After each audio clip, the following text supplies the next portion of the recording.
the last dominant Russian. Right. The former Ring Magazine, IBO, and WBC light heavyweight champion of the world, Jean Pascal.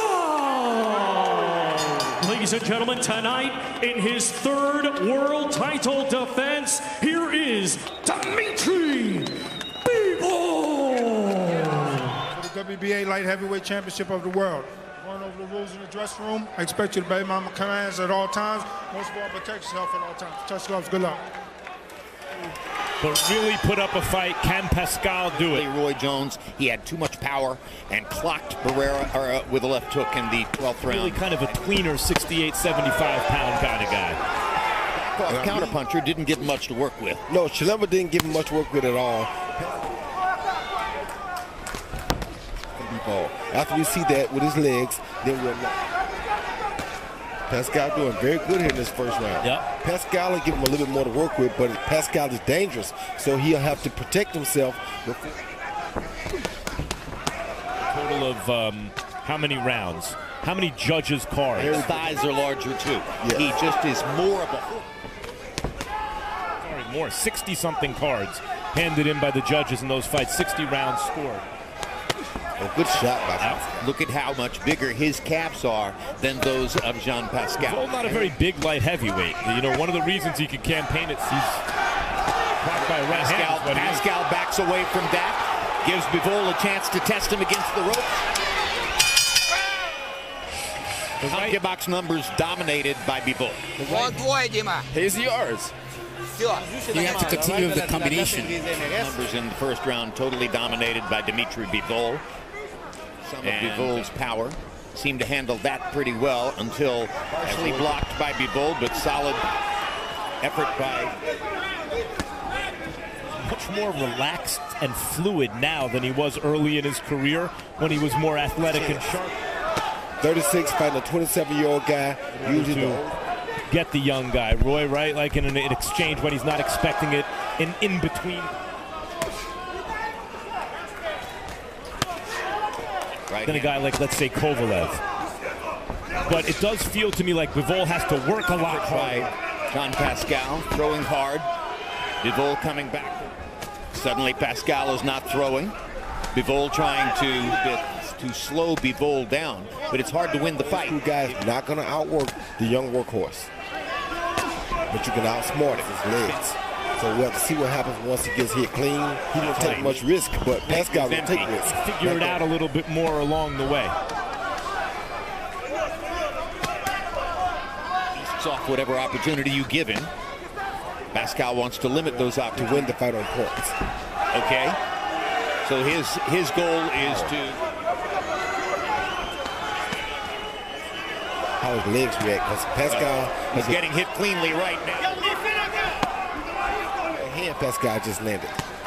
No, it's funny, too. A good hook by Pascal. Partially. So he goes back right there. In the early going. And Jean Pascal has never been a guy who throws a lot of punches. He's not going to exceed 60. Don King would call trickery once upon a time in order to... He's more like a 68, 75-pound hybrid. He throws 3 and 4 sometimes instead of just 1. A round in which Bivol landed 17 out of 57 by CompuBox count, and Pascal was 2 of 21. They don't look unhappy. Max Kellerman talked earlier about the trickery. Bivol staying very disciplined while Pascal... The hook before the right hand came, but the hook came, but the hook is what drove him to the canvas. Just missing with the left hook. A little bit behind the ear. For a full round instead of him being the attacker all the time. And now here's a strange slip. Well, one of those right hands landed. With both hands, I mean, why not? Good job by Bivol of distraction. I think the only fighter I've ever known who could have generated poundage, starting to throw a few more punches than he's thrown before, and down goes Pascal on a perfect right hand in the center of the ring by Dmitry Bivol. No, he slipped, Jim. He didn't get hit. Okay. Falling on a swing and the miss. This is a whole different ball game. Being an athlete and being a boxer, two different things.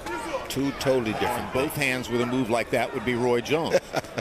Roy Jones isn't fighting anymore.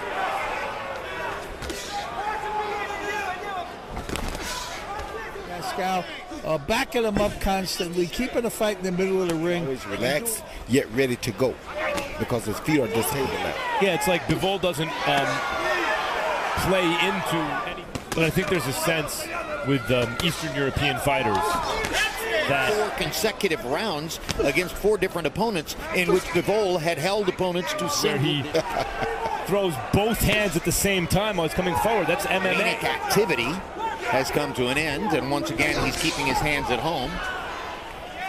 Pascal was a huge Roy Jones fan, though. Yeah, he was. Bivol seemed to have lost a shot by Bivol. Tremendous body shot by Bivol.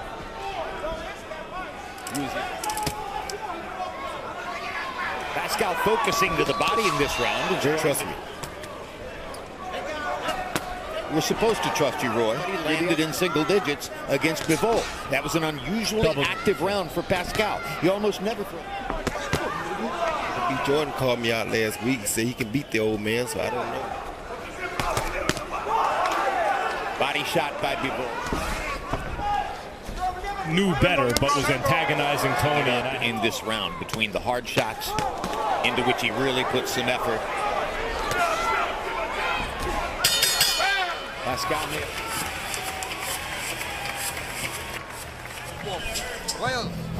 Here you see Bivol go with the hook head, hook body, one of my favorite old tricks. As a matter of fact, Sugar Ray Leonard taught me that. Then he comes out with we check in once again with our unofficial scorer, Harold. That hook to the body. He brought his whole body with it. Good left hook. One punch at a time for Pascal. Well, but Alvarez and Pascal spent numerous of years in the gym together, so they knew each other very well. The thing about Alvarez is he was a good enough and maybe it says a lot about Pascal's chin and durability. And that's what Pascal was trying to do, and now the fire momentarily goes out. See how a lot of times the old guy will make one last stand to see if he can do something, and if it... A little bit of the bloom come off the Bivol rose if he isn't able to knock Pascal out. But you know whose results still occupy Bivol's mind and against whom he measured? Harold. Well, Jim, I got it 60 to 50. Knows how to get every inch of his leverage on it, Jim. Max. And game character as he lands a big right hand here. For them to know each other that well, and for Alvarez still to do as well as he did with Pascal. Off, landing only 2 out of 17 punches, while Bivol was handed guy at the height of Kovalev's coming. Hard shots. Bivol waited for the storm to end, and now it's his turn. But that's what I mean about. Definitely won't pack it in. I can promise you that. He's not a pack it in kind of a person. Less power. Same thing, so Pascal can't counter with the right hand. Uppercut by Bivol. We remember the rounds where the other guy was able to fight back a little bit. The credit for knocking him out. And now tries to follow it up. This might be the moment he was looking for, Roy. In the middle of the ring, he's using that left chair beautifully to set up a hard right hand. And the last dominant Russian. Right. He's fought the next tier down, the older fighter who used to be elite. The younger fighter with the left hook to the body, landed both accurately. Discovered now, and that's a whole other problem set. But he can do more unpredictable things in there. Am I right in saying that? Pascal expended a lot of energy in the first 30 seconds of this round. John Pascal arrived here. What it takes to be voted into the International Boxing Hall of Fame round. The 8th. That was the good news, but Bivol landed fighting Alvarez. And now Pascal is able to land some good power shots. Was very upfront in telling us. Can't throw it all the way though, Jim, because Bivol is going to have sense enough to go to his body after this, so he can't throw it all the way. And that's what he's doing now. He's applying, as in the 2 fights against Sergey Kovalev, he'll take frightening punishment to try to stay in there. Yes, he will. That was the good news, but Bivol landed 21 by CompuBox count. He's a dominant fighter, Bivol. A tough overall package that he presents. With maybe a better overall game, time will tell. A more athletic, kind of longer. The way Bivol showed on the replay is that I catch him with a big right hand and knock him. Now Pascal looking away from Bivol while punching at him. He's trying every trick in the book, Roy. And some of it worked. December 11th. Land a beautiful straight right hand when Bivol came in with his own right hand. Great counter right hand right there. Bivol bouncing a little bit to try to warm up his legs and get ready for wild flurries by Pascal in the 7th round that suddenly got Chad Dawson in trouble. Spended a lot of energy in the first minute and still has 2 minutes. Here and there gave him certain difficulties, but it really speaks to Bivol's the best pound-for-pound fighter in the world. That's an amazingly high standard right there. Just does he erupt like a storm, or does he stand back passively and wait to see what I'm going to do? Shot is that body attack. That's when he was doing business. I agree with you, Max. We'll see what happens. Should Mikey Garcia have become the best light heavyweight in the world, or at least prove it? And get ready for round 10 of a scheduled 12. It's Max Kellerman pointing to both sides of the equation, but basically I agree with you, Max. Yeah, kind of the second highest level, where we remember the time. On a night when Dawson thought he was totally in control. Now, Pascal's doing good, the best work of now it's the passive weight. 100%. Both guys seem to have a little mouse under there. But he's told us, he told me in a post-fight interview in Monte Carlo. He's had so many personas in the fight. Raised by Jean Pascal. I gotta be ugly, but mostly blocked. And then Bivol's are landing much more cleanly. Is also fighting. And also landing punches. Bivol to sleep. Right. By coming out with a total absence of activity. Somebody needs to turn that mouse into a rat. Big enough to compete with Errol Spence? I think he's big enough, and his style of boxing is definitely making him. Felt that he's really been at risk. I thought Pascal landed one good, not great, but it was a good round. Pascal showed a lot of heart. Big punches. Chalemba to a lesser degree. I remember back in 2009, it was one of those. Bivol must wonder every time he comes out, what's going to happen now? Sense of activity, and looks for the moment when he can leap into it. Pascal almost loses his balance. I don't think it's a smart move for him to necessarily challenge Errol Spence because.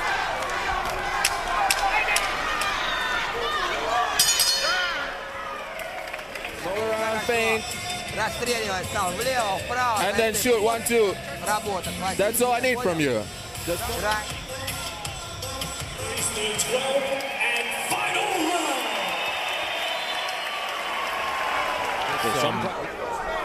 Has not been a down in his last fight. So at this point, it would seem like Bivol may be.